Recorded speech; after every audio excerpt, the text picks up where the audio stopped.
Mutual fund अगर आप withdraw करते हो यानी कि बेचते हो अपने इन्वेस्टमेंट्स को, जो कि म्यूचुअल फंड में आपकी है, तो वो बेचते समय आपसे कौन से चार्जेस लिए जाते हैं और कैसा उन गेन्स का टैक्सेशन होता है, ये हम इस वीडियो में डिटेल में समझने वाले हैं।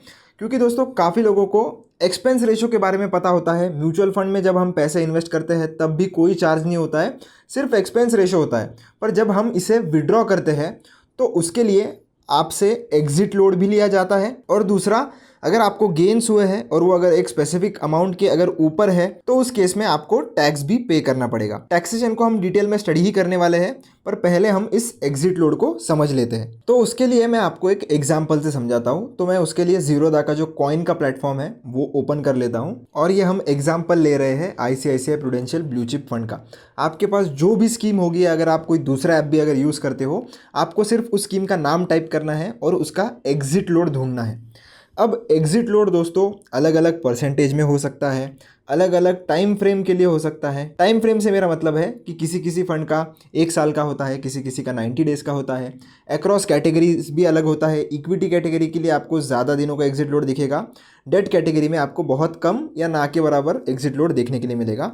तो आपको अगर चेक करना है एग्जिट लोड, तो आपको जहाँ पर भी एग्जिट लोड मेंशन होता है उसी के आसपास आपको एग्जिट लोड कैसे लिया जाएगा और कितने दिनों के लिए लिया जाएगा वो भी बताया जाता है। तो आपको, और अगर आप ज़ीरोधा बाय कॉइन यूज़ करते हो तो उसमें आपको ये आई वाला बटन दिखता है, उसके ऊपर आपको क्लिक करना होता है।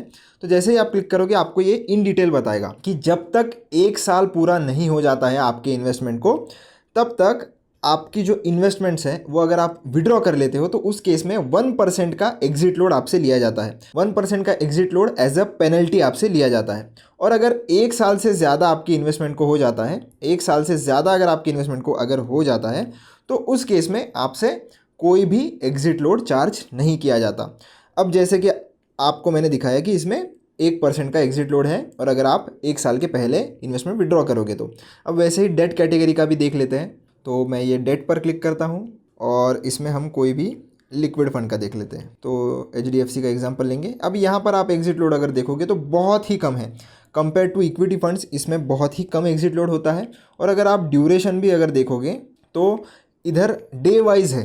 तो पहले दिन अगर आप निकाल लेते हो तो 0.007 है, फिर 2 दिन का यहाँ पर उन्होंने दिया है, और फिर 7 दिनों के बाद आपसे कोई भी एग्जिट लोड नहीं लिया जाएगा। तो दोस्तों आपको ज़रूर एक बार चेक करना चाहिए एग्जिट लोड जिस भी स्कीम में आप इन्वेस्ट कर रहे हो। और अगर आपका शॉर्ट टर्म का होराइज़न है तो उस केस में आपका एग्जिट लोड जितना कम हो उतना अच्छा है। हाँ, अगर लॉन्ग टर्म का होराइज़न है तो उस केस में थोड़ा अगर एग्जिट लोड ज़्यादा है तो एक बार के लिए हम उसे डाइजेस्ट कर भी सकते हैं। पर अगर आप शॉर्ट टर्म गोल्स के लिए अगर कोई भी इन्वेस्टमेंट प्लान कर रहे हो और उस केस में उसका एग्जिट लोड अगर ज़्यादा है, तो फिर आपको फालतू का ये जो एग्जिट लोड है वो एज अ पेनल्टी पे करना पड़ेगा। अब काफ़ी लोगों को ये भी डाउट होता है कि जब हम SIP करते हैं तब एग्जिट लोड कैसे कैलकुलेट होता है। तो आइए वो भी मैं आपको एग्जांपल से समझा देता हूँ। तो SIP के लिए हम एक एग्जांपल लेते हैं कि जैन 2024 में मैंने 10,000 रुपये की एक SIP शुरू की थी। अब फेब में भी मैंने की, फेब 2024 में भी मैंने 10,000 की SIP की, और मार्च 2024 में भी मैंने 10,000 की SIP की। अब ऐसे SIP में 2025 के जनवरी तक करता गया। तो जनवरी 2025 तक हमारी सेम SIP चलते रही। तो अब मैं फरवरी में मेरा जो पैसा है वो निकालना चाहता हूँ। तो अब मुझे आप बताइए कि एग्जिट लोड हमें कितना लगेगा और कितने इन्वेस्टमेंट अमाउंट पे लगेगा। अभी हमने इसमें 12 महीने के लिए इन्वेस्टमेंट की है, यानी कि 10,000 के हिसाब से 1,20,000 हमने इन्वेस्ट किए हैं, बराबर। अब मैं अगर फरवरी में मेरी इन्वेस्टमेंट विड्रॉ करूँगा, मतलब क्या हो रहा है, जो यूनिट्स या जो इन्वेस्टमेंट 10,000 की मैंने जनवरी में की थी, सिर्फ उतने ही इन्वेस्टमेंट्स या उतने ही जो यूनिट्स हैं म्यूचुअल फंड के, उनको ही 1 साल हुआ है। जो भी फरवरी से ली थी उनको तो अभी तक 1 साल नहीं हुआ है, क्योंकि फरवरी 2024 से फरवरी 2025 तक, उसके बाद अगर मैं उसको रिडीम करूंगा तो उस इन्वेस्टमेंट को 1 साल होगा। पर जो मैंने मार्च 2024 में, अप्रैल 2024 में, मई 2024 में, ये सारे महीनों में जो भी इन्वेस्टमेंट किया है उसको अभी तक 1 साल नहीं हुआ है, तो उस पर आपको एग्जिट लोड देना ही पड़ेगा। सिर्फ एक जो इन्वेस्टमेंट आपने की थी 10,000 की जनवरी महीने में, उसके यूनिट्स को आपको 1 साल हो गया है तो उतने पर्टिकुलर इन्वेस्टमेंट पर आपसे चार्ज नहीं लिया जाएगा, पर बाकी की जितनी भी एसआईपी आप करोगे उस पर आपसे चार्ज लिया जाएगा। और हमेशा ध्यान रखें दोस्तों, ये जो चार्ज लिया जाता है ये एनएवी के प्राइस पर लिया जाता है, ना कि आपके इन्वेस्टमेंट के वैल्यू पर।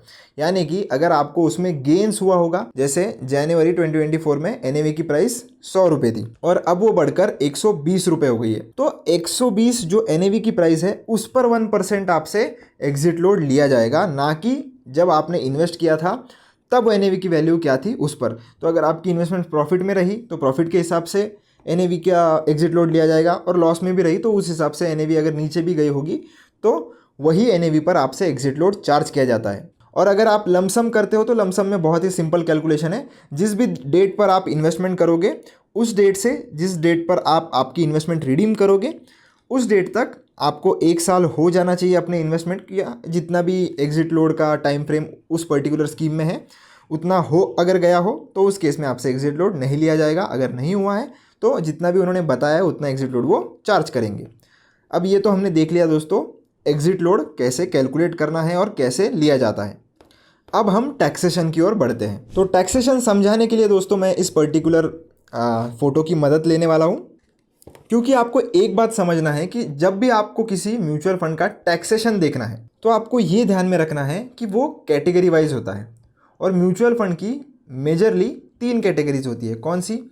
एक होती है इक्विटी, एक होती है डेट और एक होती है हाइब्रिड। तो आपका जो म्यूचुअल फंड है वो मोस्टली ब्रॉडली इन्हीं 3 कैटेगरीज के बीच में आता है, और जिस भी कैटेगरी में वो बिलोंग करता है उस हिसाब से उसका टैक्सेशन अलग होता है। तो सबसे पहले हम ये देखते हैं कि इक्विटी म्यूचुअल फंड जो भी है, मतलब जिनका 65% कम से कम पैसा इक्विटीज़ में या स्टॉक्स में लगता है, उनमें कैसा होता है। तो आपने अगर जो म्यूचुअल फंड यूनिट्स 31 मार्च 2023 के पहले अगर बाय किए हैं तो उस केस में होल्डिंग पीरियड अगर आपका 12 महीने से कम है तो वो तो ऑब्वियसली अगर आप आज के डेट में निकालोगे तो आपका होल्डिंग पीरियड 12 महीनों से ज़्यादा ही रहेगा। तो अगर आपका होल्डिंग पीरियड 12 महीनों से ज़्यादा है तो फिर वो LTCG में आ जाता है, यानी कि लॉन्ग टर्म कैपिटल गेन्स आपको देने पड़ेंगे, और वो 12.5% के हिसाब से देने पड़ेंगे अकॉर्डिंग टू अभी जो न्यू टैक्स अपडेट हुआ है LTCG का और STCG का। तो STCG आपको 20% देना पड़ता है, यानी अगर आपका होल्डिंग ड्यूरेशन 12 महीनों से कम है तो फिर उस केस में आपको STCG यानी कि शॉर्ट टर्म कैपिटल गेन्स देने पड़ते हैं। इक्विटी कैटेगरी की मैं बात कर रहा हूँ। और अगर 1 साल से ज़्यादा आपने अगर आपके म्यूचुअल फंड यूनिट्स को होल्ड किया है तो उस केस में LTCG 12.5% के हिसाब से देना पड़ता है। पर यहाँ पर एक एग्जेम्पशन हमें दिया जाता है कि टोटल जितना भी आपको कैपिटल गेन हुआ है उस पर आपको 1,25,000 का जो एग्जेम्पशन है वो मिल जाता है। यानी कि जितना भी प्रॉफिट आपको हुआ है उसकी टोटल अमाउंट अगर 1,25,000 तक है तो उस केस में आपसे कोई भी टैक्स नहीं लिया जाता है, और 1,25,000 के ऊपर है तो जितना भी 1,25,000 के ऊपर का अमाउंट होगा सिर्फ उस पर ही आपको टैक्स देना पड़ेगा। एग्जाम्पल से समझते हैं, जैसे कि 1.5 लाख का फ़ायदा आपको हुआ है और उसमें से 1,25,000 पर हमें एग्जेम्पशन मिल जाता है, तो बचे कितने? सिर्फ ऊपर के जो 25,000 है उस पर 12.5% के हिसाब से आपको टैक्स देना पड़ेगा। पर ये लॉन्ग टर्म कैपिटल गेन्स की मैं बात कर रहा हूँ, जिसमें आपने अपने जो म्यूचुअल फंड यूनिट्स है उनको 12 महीने से ज़्यादा होल्ड किया है। और एग्जिट लोड का जैसे कैलकुलेशन मैंने आपको SIP में बताया, जैसे हर महीने का उस हिसाब से उसको 1 साल होता है, तो ठीक उसी तरीके का कैलकुलेशन आपको टैक्सेशन के समय भी करना होता है कि जो जैन 2024 में आपने यूनिट लिया है और जैन 2025 में उसको 1 साल होगा, तो अगर उसके बाद आपने रिडीम किया तो ही उस पर LTCG लगेगा, नहीं तो उस पर STCG ही लगेगा। एग्जिट लोड अलग तो वो कंपनी चार्ज करेगी, वो तो अलग, पर STCG भी आपको जितना गेन होगा उस पर देना पड़ेगा। फिर डेट म्यूचुअल फंड होते हैं दोस्तों, तो डेट म्यूचुअल फंड का अलग है थोड़ा। डेट म्यूचुअल फंड का ऐसा है, अभी अगर नए टैक्स के हिसाब से अगर हम बात करें तो उस केस में आपका जो भी डेट म्यूचुअल फंड है उसमें जितनी भी इनकम आपको होती है वो आपके इनकम में ऐड कर दी जाती है। तो जितना भी प्रॉफिट आपका होगा उतना डायरेक्टली आपके इनकम में ऐड कर देंगे, और according to your slab rate आपको टैक्सेस पे करना पड़ेंगे। कंजर्वेटिव हाइब्रिड फंड्स का आप देख सकते हो, ये भी अकॉर्डिंग टू स्लैब रेट ही हो चुका है। फिर अदर फंड्स की जो कैटेगरी होती है जिसमें 35% से ज़्यादा पर 65% से लेस अगर इक्विटी में इन्वेस्ट करते हैं, यानी कि जो होल्डिंग पीरियड है वो अगर 1 साल से पहले है तो उस केस में आपसे स्लैब रेट के अकॉर्डिंगली टैक्स लिया जाएगा। और LTCG 12.5% के हिसाब से लिया जाएगा। वैसे ही आप बैलेंस हाइब्रिड फंड्स और एग्रेसिव हाइब्रिड फंड्स का भी अगर आप देखोगे तो बैलेंस हाइब्रिड फंड्स का जो भी इनकम होता है वो आपके इनकम में ऐड कर दिया जाएगा और एज ए स्लैब रेट लिया जाएगा। LTCG 12.5 है और एग्रेसिव हाइब्रिड फंड्स में आपसे STCG 20% लिया जाएगा और LTCG 12.5% लिया जाएगा।